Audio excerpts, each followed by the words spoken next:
Good morning. I'm happy to speak with you here today. Nice to be here. I guess you gave my background already, right? I have a Ph.D. in political science, which is a very odd place to start if you're going to end up as, a CS person. So I'm somewhat economics adjacent.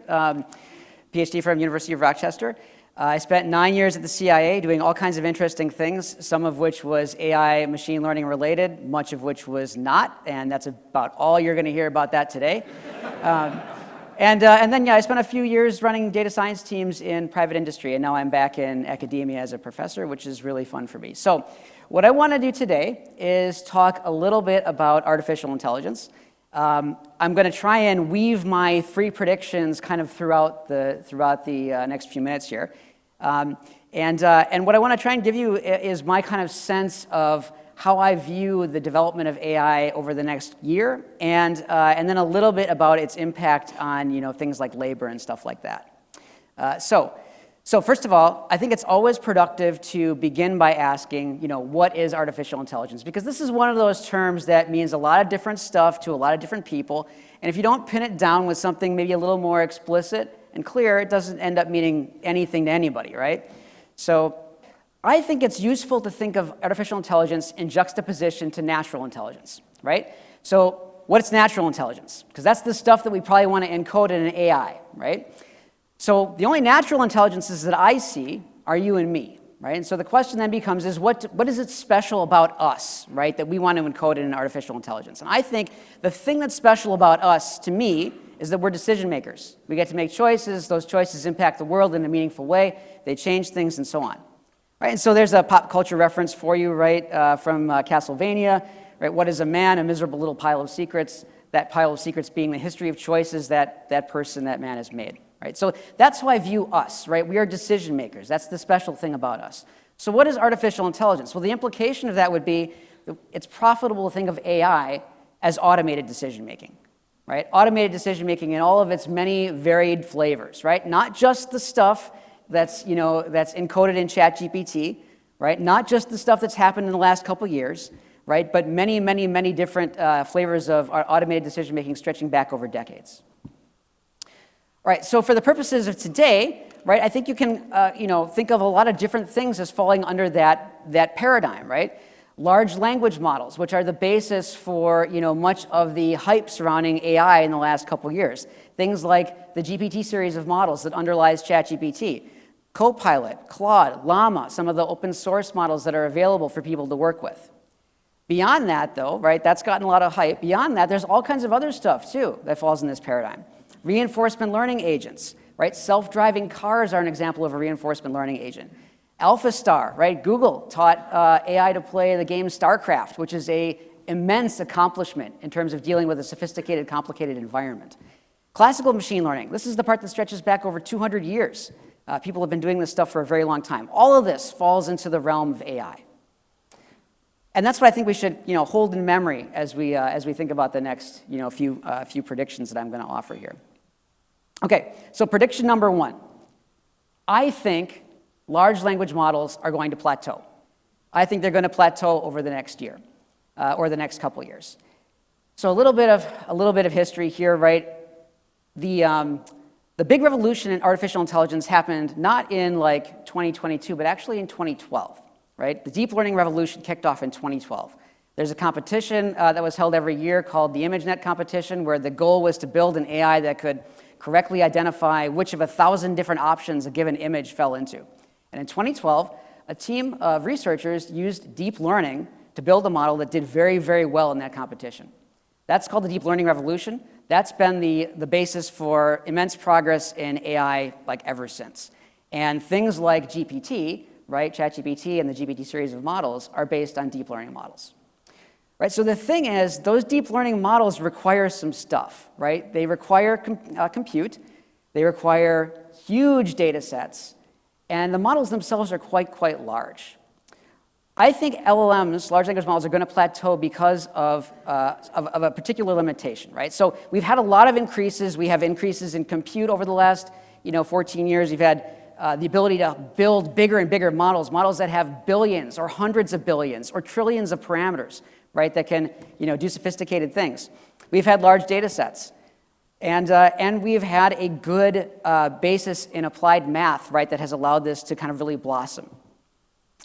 Right, so confluence of things made this possible in 2012, right? Increases in compute, bigger data sets, and innovations on the underlying mathematics, right? But we are mining some of these things out now, right? We are mining some of these things out. And some folks think the data is really running out, right? What made the data available? The internet made the data available, right? The internet is the thing that functions as the big central repository where you can put huge amounts of data in a way that's searchable, grabbable, findable, and ultimately encodable in a machine learning model. Right? So this is from a research paper published on an open source repository called Archive, asking the question, and I think it was also published at a prestigious machine learning conference, asking the question, will we run out of data? And so you can see in that graph, right, they've got years on the x-axis, they've got effectively the amount of information in the data on the y-axis, and you can see the kind of the aquamarine, log linear line at the top is the data that's available. The sharply increasing blue are the size of the models, or the amount of data that are being used to build models, and you can see that we're coming close to using what's available. Once we've used what's available, once we've encoded that information, once we've extracted the value from it, there's nowhere else to go. There's nowhere else to go. The only thing that could happen would be a groundbreaking, earth-shattering change in paradigm in how we do machine learning and how we do AI. That's very hard to predict, and I don't see it coming in the next year. So that's my first prediction. I think large language models are going to plateau. I think there's some good reason to think this is the case. Others, right? Your mileage may vary, right? Some folks disagree with this. Some folks think this is the future, right? I, as a kind of an AI realist, I think this is the future. I think we are in the diminishing marginal returns part of the AI performance increases. So what does that mean? It means, the way you would feel this, right, as a user, is that the models that you're using, ChatGPT, et cetera, they're not going to get much better than they already are. They're not going to get much better than they already are. They're pretty damn good right now, right? Don't get me wrong. But they're not going to get much better than they already are, in my humble opinion, in the next year or so. So I think the conclusion is here, despite what folks like Sam Altman say, despite fears of kind of AI endangering humanity's future, right, that led to 6-month moratorium calls, right? Despite that stuff, I don't think we're going to be having artificial general intelligence, in the near future. I don't think we're going to have super intelligence in the near future. I don't think anybody knows how to build these things, and I think we're running out of the data that would make them possible. So there's my first stark prediction. Second stark prediction, right? Over the next year, right? So we have these models. They're not going to get better. So how can we do more with them? How can we do more with what we have? There's an emerging kind of area of study in computer science focused on AI called agentic systems. And I think this is going to be a super big focus over the next couple of years. In an agentic system, what you want to do is you want to take these large language models that function pretty well, right? They do a good job. Anybody who's used ChatGPT knows that it's got some kind of quite impressive level of elucidation. And the idea is to take those models and expand their capability, right? Endow them with sophisticated reasoning, endow them with the ability to make long-term iterative plans, endow them with the ability to set intermediate level goals and make higher level decisions. And maybe even, and maybe this is the dangerous part, maybe even give them access to levers to pull that affect the world in some way. So there's lots of work going on in this area right now, right? Lots of work. So here's an example that I think is incredibly impressive from my perspective, right? So I'm a scientist. I'm this AI chair, right? What that means is that I spend my days, teaching and doing scientific research related to artificial intelligence. They got me out of my math cave, right, to come down and talk to you. When I go back to my office, I'm going to be doing a bunch of math today. So that's hard, right? That's hard. The scientific workflow is, in my opinion, one of the hardest, most difficult workflows that there is in the world. It requires immense amounts of creativity, huge command of ginormous amount of literature, and being able to track what other people are doing, and a good kind of instinct to anticipate how others will react to your work, right? That's really, really, really hard, and it's responsible for the advancements that we've had that let us be in a room like this, let me talk to you through a mic like this, right? Over the last 400 years, right? All the advancements are down to this kind of approach to the world. Somebody has automated this using an agentic system, right? So very recently, late 2024, a paper was published called The AI Scientist, right? That uses large language models. You can see, there's a complicated kind of workflow that the large language models manage, but it goes all the way from coming up with a research idea through checking and doing a literature review, developing experiments, executing the experiments, writing the code to execute the experiments, right? And then even, right, doing some sort of preemptive review of whether or not the work is good or not, and whether or not it would be published, right? Costs $15. $15 to generate a research paper. I would have loved this 15 years ago. I could have written my dissertation for about $50, right? That would have been fantastic, right? So I think these agentic systems are super impressive. They're very, very powerful potentially. This is an immensely complicated, difficult workflow that requires years and years of training in a human to do effectively.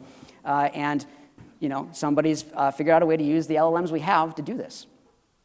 So over the next year, I think there are going to be opportunities for artificial intelligence, agentic systems to be able to take control of end-to-end workflows, right? Not just you going to ChatGPT and saying, write me an email, right? Or, make me an exercise routine or something like this, but complete control of an end-to-end workflow, just like the AI scientist here, right? I think that's incredibly impressive. Okay, third prediction. Okay, what to say about this, right? So, big faux pas here, right? I did not realize that I would be speaking after an actual card-carrying macroeconomist, right? So I've been in a bunch of econ job talks and presentations. I know that's a tough audience, right? So my apologies in advance, right? Okay, but I'm going to try and prognosticate a little bit about how I view the impact on labor, right? And I am a little bit economics adjacent because I did study social science. So my impression is that it's possible, perhaps even likely, that the impact on the labor market is going to be relatively limited from all this AI stuff, right? So I'm sure maybe our very talented first speaker will provide a counterpoint, right, when you all do Q&A, right? But my sense is that there's a potential for this to be quite limited.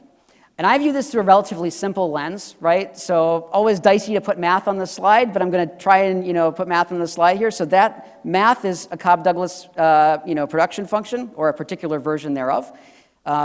It's meant to translate capital and labor into output. So the question is, how does AI impact something like this? Because that's one way you can view, right, the impact on things, of AI on things.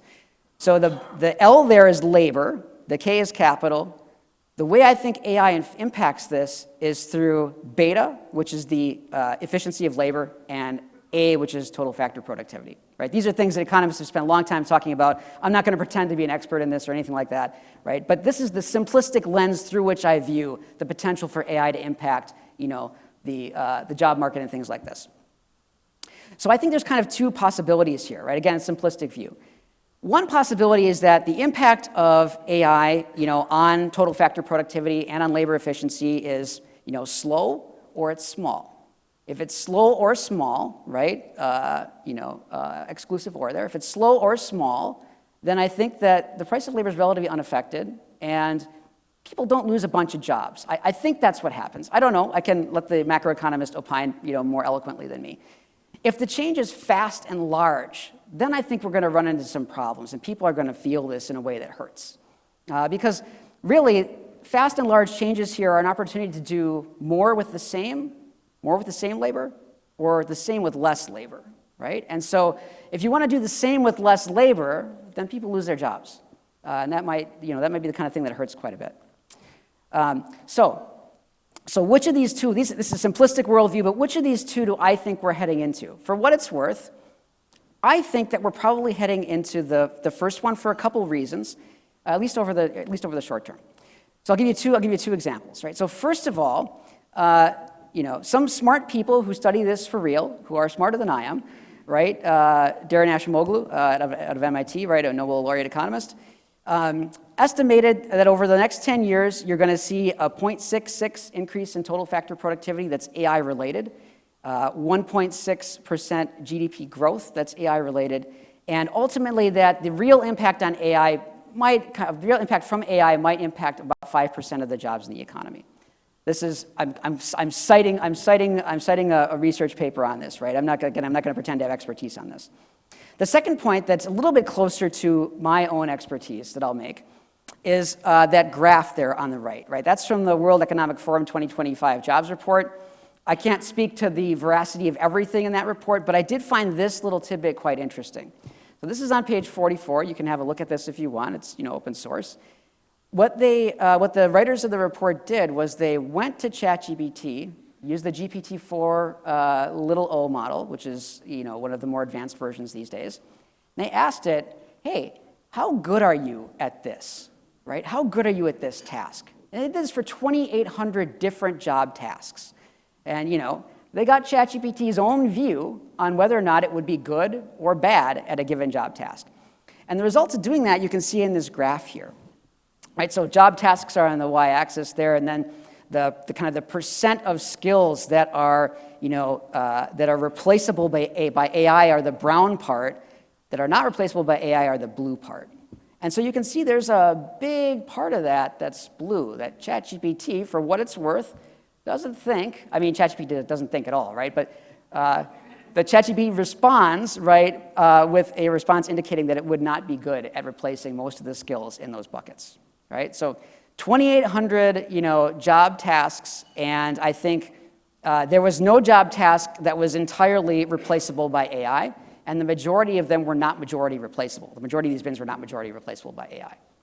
Right? So we've got, some smart folks who think that the impact of AI will be limited in terms of its impact on macroeconomic factors. We've got ChatGPT itself offering caveats of its own ability. My impression is that this means that we're heading towards scenario one. But, again, I'm not a macroeconomist, right? And I'll defer to the actual card-carrying macroeconomist in the room. Okay, so last thing I'll say, right? Shameless self-plug for MSOE. This is a fast-changing environment. There are 15,000 computer science papers published on arXiv every month. Every month. Right? It's extremely fast-moving as a field. I cannot tell you what the next major breakthrough is going to be, but because it's so fast-moving, because there are opportunities to incorporate these things into your lives to manage end-to-end workflows and so on and so forth, because LLMs, I think, are at a stable point where it might be time to start translating them out of the research lab and into the real world, there might be opportunities to upskill and become more educated on this. And MSOE has plenty of those opportunities. We have the Center for Professional Education. We can do upskilling. We have credentialing. We have really experienced faculty who know a lot about AI and machine learning, who also have crossover into the business world. There's lots of flexibility in terms of how you can engage online, in person, et cetera. Yeah, I'm going to stop there. Thanks very much. Appreciate your attention.